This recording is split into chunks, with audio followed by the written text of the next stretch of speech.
Yuk ngobrol sehat bareng saya, Dr. Pua. Kali ini kita masih melanjutkan serial mengenai tumbuh kembang janin, ya. Kalau beberapa saat yang lalu kita membahas masalah ketuban kan ya. Ketuban itu merupakan media atau sarana untuk tumbuh kembang janin secara baik, secara optimal. Kali ini kita mengenali apa saja sih yang terjadi dalam tumbuh kembang janin kita itu ya. Nah, para sahabat sehat, ini pun tidak bisa cukup dalam satu sesi ya. Kita akan membahas paling tidak 3 seri ya. Jadi yang kali ini kita awali dari umur kehamilan 0 sampai 13 minggu.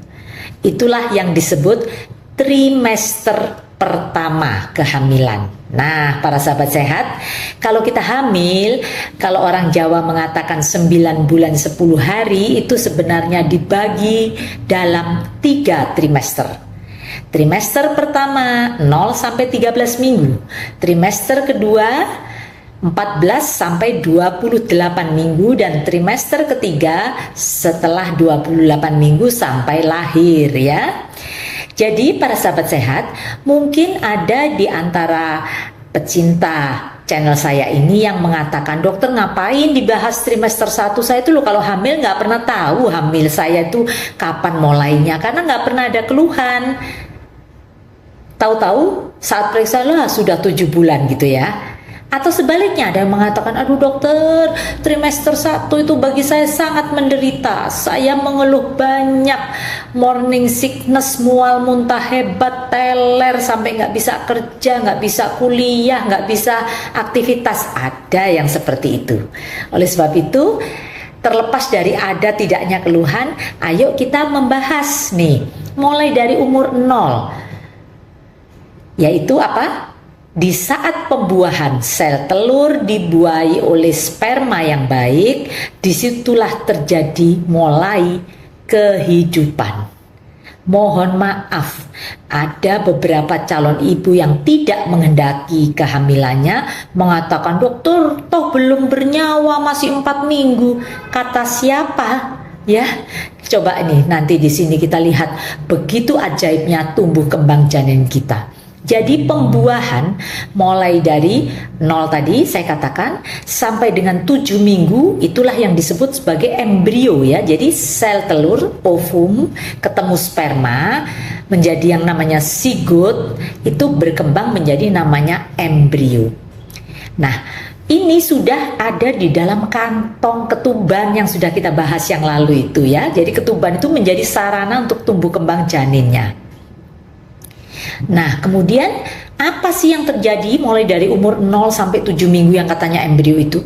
Di sini sudah mulai pembentukan plasenta ya, ari-ari itu. Di sini sudah mulai pembentukan susunan saraf pusat. Wow ya. Jadi bayi itu pinter enggaknya dan sebagainya itu sudah dimulai ditentukan sejak awal kehamilan. Makanya dalam tayangan yang lalu sudah pernah saya jelaskan mengenai 1000 hari pertama kehidupan. Amazing ya, jadi luar biasa, maha besar Tuhan dengan segala macam ciptaannya. Kita manusia bersyukur ya, kita diberi akal budi untuk sekarang mencoba belajar sedikit saja daripada kebesaran Tuhan itu, yaitu tumbuh kembang di saat trimester 1. Jadi susunan saraf pusat sudah dimulai di trimester 1. Kemudian bunyi jantung bayi ya, walaupun belum bisa didengarkan dengan alat Doppler yang berbunyi duk duk duk duk duk duk duk duk itu, tapi di minggu keempat itu sudah ada denyut jantung bayinya ya. Dan juga yang luar biasa, ini janin ya, embrio ini tadi sudah mulai bergerak walaupun ibunya belum merasa. Ya, ibunya belum merasa, baru merasa mungkin nanti hamilnya 16 sampai 20 minggu, yang 4-5 bulan baru terasa bayinya nendang-nendang. Tapi sebenarnya janin itu sudah berkembang. Jadi para sahabat sehat ini supaya nggak bingung ya, 0 sampai 7 minggu disebut embrio. Tapi kalau sudah 8 minggu sudah disebut janin ya.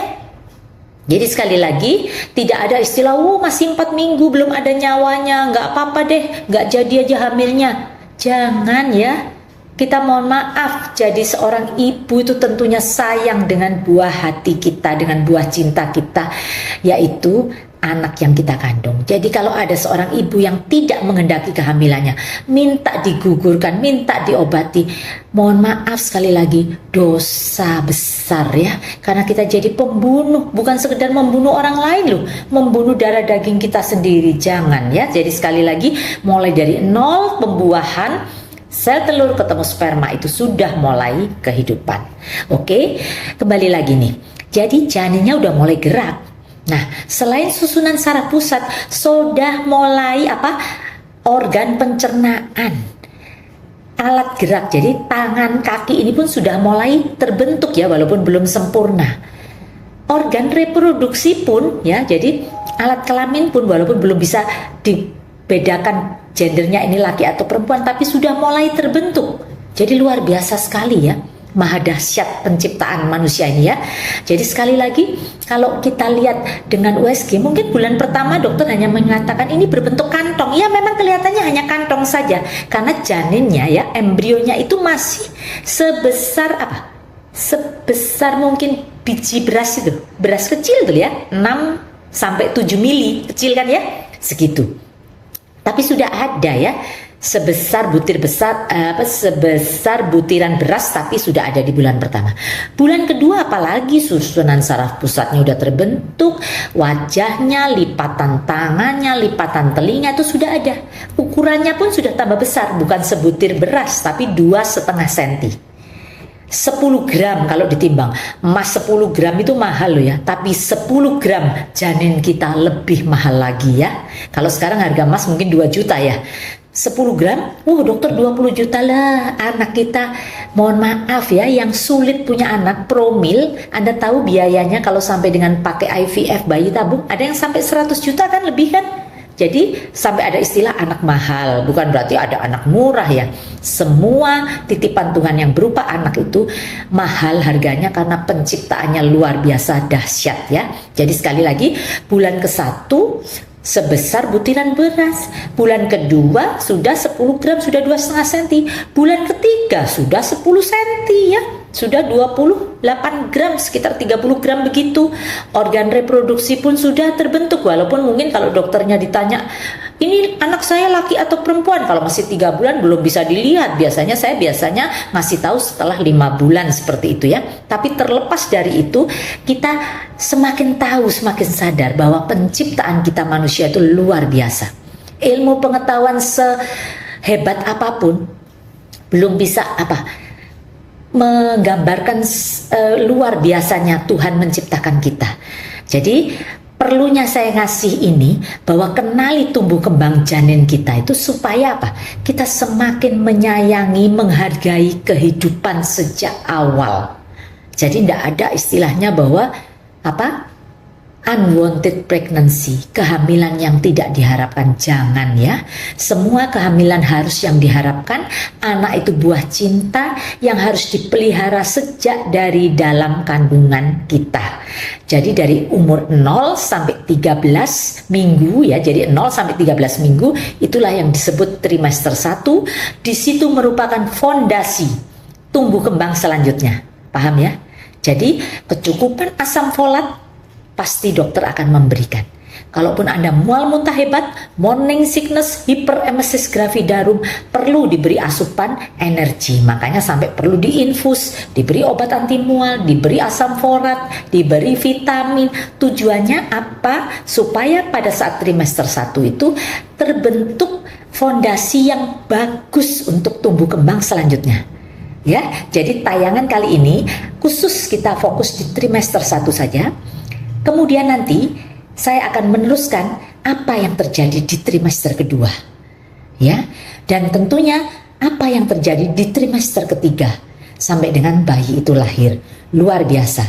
Kalau kita sudah tahu ini, kita akan semakin cinta terhadap buah hati kita, buah cinta kita, tumbuh kembangnya akan kita jaga sejak di dalam rahim sampai dengan saat persalinan. Kalau sudah kita tahu itu, 1000 hari pertama kehidupan sampai dengan anak itu umur 2 tahun perlu kita jaga. Nantinya 8000 hari pertama kehidupan sampai dengan anak itu remaja tetap kita jaga. Dan nanti pada saat usia reproduksi pun kita jaga. Di saat kita memasuki usia tua pun tetap bertanggung jawab terhadap kehidupan ini. Luar biasa sekali. Oke, para sahabat sehat, kalau Anda rasa ada yang kurang jelas, mau tulis di kolom komentar, Anda tanya apa, pasti saya jawab. Kalau Anda rasa ada manfaatnya, mau di-share kepada yang lain, silahkan. Oke, sampai berjumpa di Ngobrol Sehat berikutnya. Salam sehat.